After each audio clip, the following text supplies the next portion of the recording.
তো বন্ধুরা, তোমরা আগের ভিডিওতে দেখেছিলে আমি আমার প্রিয় মানুষের সঙ্গে পালিয়ে বিয়ে করতে চলেছি, যেহেতু ওর ফ্যামিলি থেকে আমাদের সম্পর্কটা মেনে নেয়নি। তো গাইস পার্ট 2 চলে এসেছে, দেখে নাও গাইস কি হতে চলেছে, অনেক মজা হবে। এটাই তো মেন ভিডিও গাইস। তো তারপর আমরা ওকে নিয়ে চলে আসি, তারপর আমরা আমাদেরই একটা পাড়ার কাকুর দোকানে ওকে শাঁখা পড়াতে নিয়ে যাই। এই যে মহিলাকে দেখছেন, ইনি আমার মা ওকে শাঁখা পরিয়ে দিচ্ছিল। তারপর ওখান থেকে একটা দিদির বাড়ি গিয়েছিলাম বিয়ে করবো বলে, যেহেতু পালিয়ে বিয়ে করছি গাইস, জানাজানি হয়ে গেলে প্রচুর প্রবলেম হতো, হয়তো ওকে তুলে নিয়ে চলে যেত ওর ফ্যামিলির লোক। তো দেখো, বিয়ে করতে গেলে মেয়ের 18 আর ছেলের 21 দরকার, যেটা আমাদের দুজনেরই হয়ে গেছিলো। তো পুলিশ কেসের কোনো ভয়ই ছিল না। আজকে তোমাদের সুমদার বিয়ে কেমন লাগছে? ধুতি পাঞ্জাবি পরে তো বন্ধুরা, জীবনে ফার্স্ট টাইম ধুতি পরলাম, সেই জন্য তোমরা একটু জানিও আমাকে কেমন লাগছে। তারপর সবাই মিলে গুছি করে গায়ে হলুদ মাগালো আমাকে ওকে। তারপর আমাদেরকে রাতবেলা একটা সানের ঘাটে চান করতে নিয়ে এসেছিল গাইস। প্রচুর ঠান্ডা পাচ্ছিল, তবুও তো চান করতে হবে গাইস, বিয়ে বলে কথা আমার। তো আমরা ওখানে ঠান্ডা জলে চান করিনি। তারপর অনেক রকম রীতি রেওয়াজ ছিল, জানি না কি, কারণ জীবনে ফার্স্ট টাইম বিয়ে করছি। হ্যাঁ, বিয়ে হয়তো অবশ্যই একবারই হয়, কিন্তু গাইস এইসব নিয়ে কোনো আইডিয়া নেই যে কি এসব কিসের নিয়ম কারণ পালা হচ্ছিল। তো দিদি আমাদের মাথায় গামছা মামছা লাগিয়ে দেয়, এবার হয়তো বরণ ডালা দিয়ে পুজো করতে হয়। আমি ঠিক নিয়মটা জানি না গাইস, তবে তোমরা দেখো, তোমাদেরকে আজকে ভিডিওতে বলবো, তোমাদের একদিন বিয়ে হবে বা বিয়ে হয়ে গেছে তোমরা জানো নিশ্চয়ই। তারপর ঘাট থেকে তুলে দিদি আমাদেরকে বরণ টরণ করে নেয়, আমাকে বরণ করার পর তারপর রোমাকেও বরণ করে নেয়।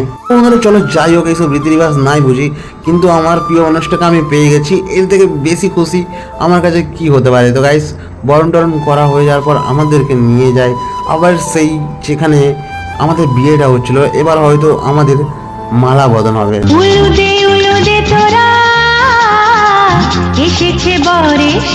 তোমরা হয়তো ভাবছো যে শুভদা এটা কিভাবে বিয়ে করছে, কোনো প্যান্ডেল হয়নি, কোনো আয়োজন হয় না। ভালো গাইস, পালিয়ে বিয়ে করছে, এর থেকে ভালো কি হবে। যতটা পেরেছি চেষ্টা করেছি গাইস। এবার হতে চলেছে আমাদের শুভ দৃষ্টি।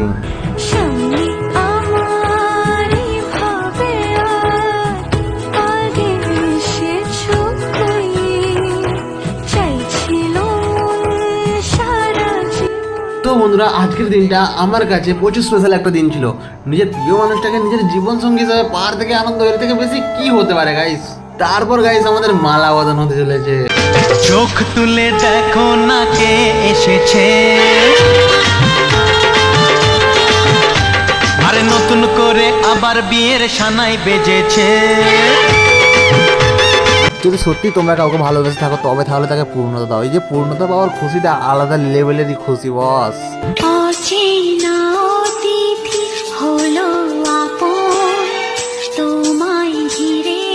তো বন্ধুরা, এবার হতে চলেছে কন্যাদান। সেই কন্যাদানে মেয়ের বাবা মেয়েকে কন্যাদান করে, এটুকুই জানি যে মানে বরের কাছে দান করে বা কি বলে আমি জানি না গাইস, তোমরা জানো যদি তাহলে আমাকে একটু শিখিয়ে দিও। তো গাইস, এই যে সাদা গেঞ্জি আর সাদা ধুতি পরে যেই লোকটা বসে আছে, উনি হচ্ছে আমার কাকা।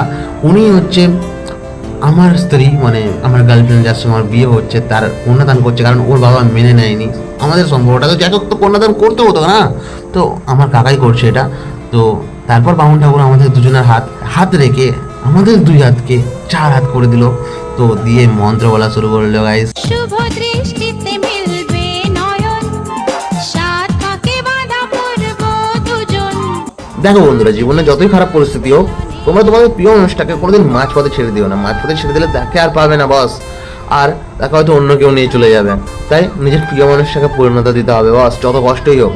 মনে মনে দুজনে হৃদয়ের বাঁধনে, পিয়া তুমি আমার,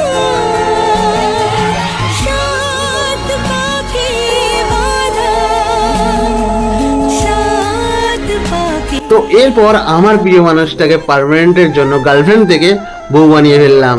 আর বামুন ঠাকুর আমাদের দুজনের গিটটা এমনভাবে শক্ত করে বাঁধলো যাতে কোনোদিন না ছাড়ে। চাঁদ তারাকে সাথে রেখে দিয়েছি তোমায় মন, জনম জনম তোমার সাথে বাঁধা এই জীবন।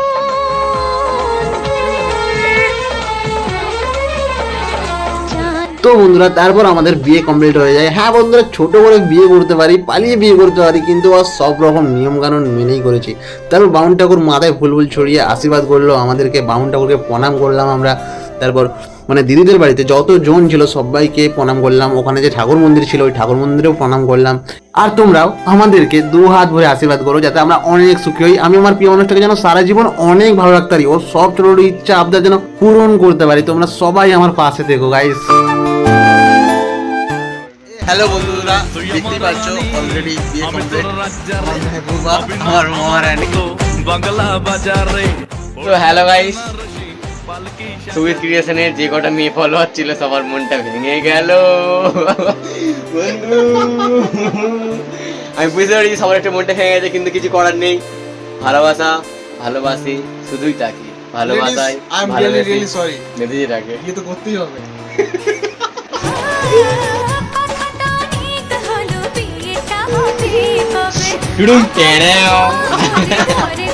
তো রাতটুকু দিদির বাড়ি কাটিয়ে আমার বাড়ির লক্ষ্মীকে নিয়ে বাড়ির দিকে রওনা হয়ে যায়। গাইস দেখতেই পাচ্ছ গাড়ি চলে এসেছে, সবাই দিতে এসেছে দিদির বাড়ির লোকে। যেমন এটা এক কথায় বলা গাইস বিদায়। ওর বাড়ি থেকে যদি আমাদের ভালো করে বিয়ে হতো আজকে রোমা অনেক কাঁদতো, কারণ ওর মা বাবাকে ছেড়ে আসতো, কিন্তু গাইস আগেই ওকে নিয়ে চলে এসেছি। তো বন্ধুরা ভিডিওটা প্রচুর বড় হয়ে যাওয়ার জন্য আজকের ভিডিওটা আমি এখানে স্টপ করছি। এবার পার্ট 3 আসবে গাইস। পার্ট 3 তোমরা দেখতে হবে। এখন আমরা সোজা যাবো মা কালীর মন্দিরে, ওখান থেকে মায়ের আশীর্বাদ নিয়ে সোজা বাড়ি যাবো, মা বরণ করবো, অনেক মজা হবে। পার্ট 3 তোমরা গাইস এগুলো দেখতে হবে। তো বন্ধুরা যদি ভিডিওটা ভালো লেগে থাকে, যদি এর পরের পার্ট 3 দেখতে যাও, তাহলে চ্যানেলটাকে লাইক কমেন্ট সাবস্ক্রাইব ফলো করে রাখো, যাতে তোমাদের কাছে খুব শীঘ্রই পৌঁছায়। দেখা হচ্ছে পার্ট 3 তে। বিয়ে তো হয়ে গেছে সুরে।